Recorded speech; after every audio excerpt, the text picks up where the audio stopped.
ঘরে এবং বাহিরে, দেশে এবং বিদেশে যে যেখান থেকে আমাদের ভিডিওটি দেখতেছেন আপনাকে জানাচ্ছি সুস্বাগতম।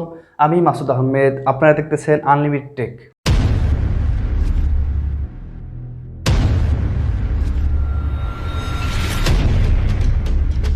আজকের প্রথম নিউজে চলে যাব। প্রথম নিউজে বলবো আসুসকে নিয়ে। আসুস তারা একটি ল্যাপটপের টিজ শুরু করে দিয়েছে। তারা একটি দাবি করতেছে অনেক পাওয়ারফুল একটি ল্যাপটপ তারা প্রোভাইড করবে, ভিভো বুক S14 নামে ল্যাপটপটি। এবার বলবো আসুস জেনফোন 8, এই ফোনটির কথা অবশ্যই আমি কিছুদিন আগেই আপনাকে বলেছিলাম আপনাদেরকে যে এই ফোনটি বাংলাদেশ এবং ইন্ডিয়াতে আসার সম্ভাবনাটা আছে এবং সেটা খুব দ্রুত আসতেছে। খুব ভালো মানের স্পেসিফিকেশন দিয়ে এই ফোনটি আসবে। গুগল প্লে স্টোরে নতুন একটি সার্ভিস চালু করে দিয়েছে, সেটা শুধুমাত্র বর্তমানে ইন্ডিয়ার জন্য, অন্যান্য কান্ট্রিতে অবশ্যই আছে কিন্তু আমাদের এশিয়া কান্ট্রিতে ইন্ডিয়াতে শুরু করতে যাচ্ছে। গুগল প্লে স্টোরের গুগল পে সিস্টেমটা তারা এনএফসির মাধ্যমে পে করতে পারবে। এটা কার্ডের মাধ্যমে পে করলে অনেক সময় এটা একটা রিস্ক হয়ে যেতে পারে, আপনার কার্ড হ্যাক হয়ে যেতে পারে। তো এনএফসিতে করলে এটা খুবই সিকিউর, এটা হওয়ার সম্ভাবনা খুবই কম। তো রিকোয়ারমেন্ট দিয়েছে আপনার ফোনে এনএফসি সাপোর্ট থাকতে হবে এবং আপনার ফোন যদি গুগল থেকে সার্টিফাইড না হয় তাহলে এই সার্ভিসটা আপনি পাবেন না। হুয়াওয়ে P50 তাদের নতুন একটি ফোন টিজ করা শুরু করে দিয়েছে। সেখানে দেখতে পাচ্ছি আমরা পাঁচ হোল একটি ডিসপ্লে থাকবে এবং দুটি ক্যামেরার মডিউল দেওয়া আছে, দুটি চোখের মতো। হ্যাঁ, সেখানে 4টি ক্যামেরা থাকবে এবং সেখানে ইন ডিসপ্লে ফিঙ্গারপ্রিন্ট থাকতেছে। আর কোনো কিছু আপাতত জানা যায়নি।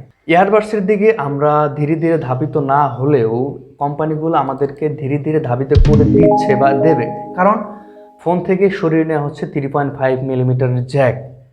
সেই জ্যাকটি সরিয়ে নেওয়ার ফলে আমাদেরকে বাধ্য হয়েই ব্লুটুথ ইয়ারফোন অথবা এয়ারবাডসের দিকে ধাবিত হচ্ছে। তো তারই পথে হাঁটতেছে মিডিয়াটেক এয়ারোহা একটি মডেল নামে, তারা নতুন একটি এয়ারবাডস নিয়ে আসবে। সেখানে সুপারিয়ার ভয়েস এবং অডিও এক্সপিরিয়েন্স নাকি তারা দেবে, তাদের দাবি এটা।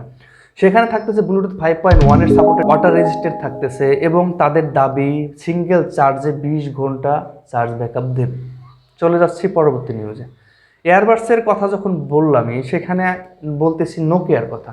আমাদের একটা সময় ইয়ারফোন মানে সবচাইতে বেস্ট এক্সপিরিয়েন্স পেতাম আমরা নোকিয়ার ইয়ারফোন থেকে। তো সেই নোকিয়া থেকে এয়ারবাডস তারা লঞ্চ করে দেবে। তারা টিচ করে দিয়েছে, লাইভ ইমেজ টিচ করা শুরু করে দিয়েছে। সেখানে তাদের দাবি সিঙ্গেল চার্জের টানা 4 ঘন্টা আপনাকে প্লেব্যাক দেবে, ব্লুটুথ 5.1 এর সাপোর্ট থাকতেছে এবং ওয়াটার রেজিস্ট্যান্ট থাকতেছে। এবং প্রো, এই ফোনটি বেশ পুরাতন একটি ফোন। সে ফোনে যারা আপনারা ইউজ করেন তারা অ্যান্ড্রয়েড 11 এবং কালার OS 11 এর আপডেট রোল আউট শুরু হয়ে গেছে, খুব দ্রুত সেটা পেয়ে যাবেন।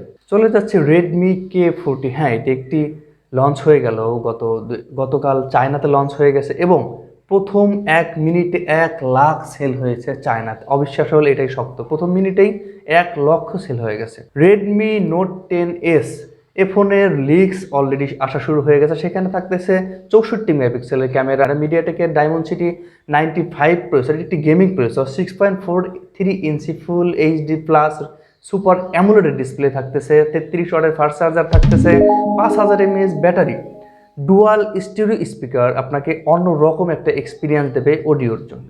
স্যামসাং M32 নামের একটি গিগ বেঞ্চে ফোন লিস্ট হয়ে গেছে। সেখানে দেখা যাচ্ছে 6.4 ইঞ্চি ডিসপ্লে থাকবে এবং প্রসেসর হিসেবে থাকতেছে মিডিয়াটেকের হিলিও G80 প্রসেসর।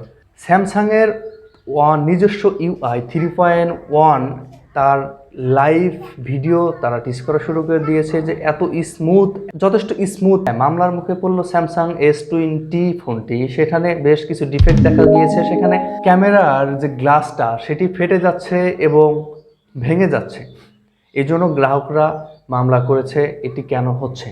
তো স্যামসাং থেকে তাদের দাবি জানিয়েছে যে এটা যে সিলিকন, তারা বাইরের একটা সিলিকন দিয়ে এটা করেছিল, যে কারণে এই ডিফেক্টটি হচ্ছে। তো যাই হোক, স্যামসাংকে তাকে অবশ্যই ক্ষতিপূরণ দিতে হবে। শাওমির নজর পড়ল বাচ্চাদের দিকে।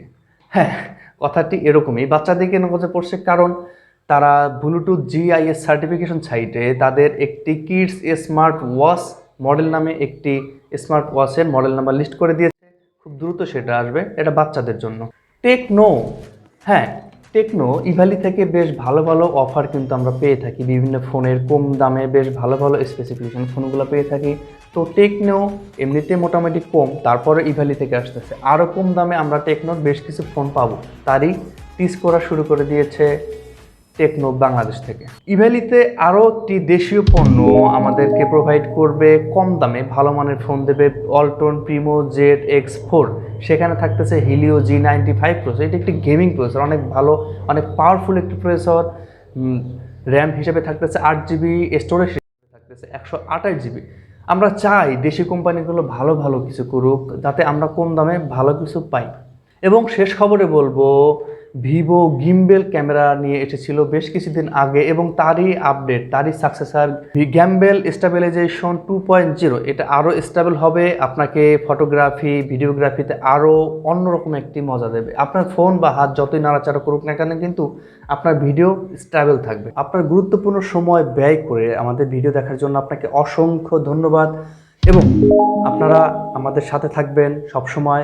আমার ভিডিও কোনো ইমপ্রোভাইজেশনের প্রয়োজন হলে আপনারা সাজেশন অবশ্যই করবেন। ভিডিওটি ভালো লাগলে অবশ্যই লাইক দেবেন, আর যদি অপছন্দ হয় তাহলে ডিসলাইক বাটনটি খোলা আছে, এবং আপনার মূল্যবান মতামত কমেন্ট করে জানিয়ে দেবেন। আপনাদের কমেন্ট আমাদের কাছে খুবই গুরুত্বপূর্ণ। তো আজকে শেষ করব, তার আগে বলতেছি সবাই ভালো থাকবেন, সুস্থ থাকবেন, স্টে অ্যাট হোম, প্রয়োজনে বাইরে যাওয়া থেকে বিরত থাকুন। ভালো থাকবেন, সুস্থ থাকবেন, আল্লাহ হাফেজ।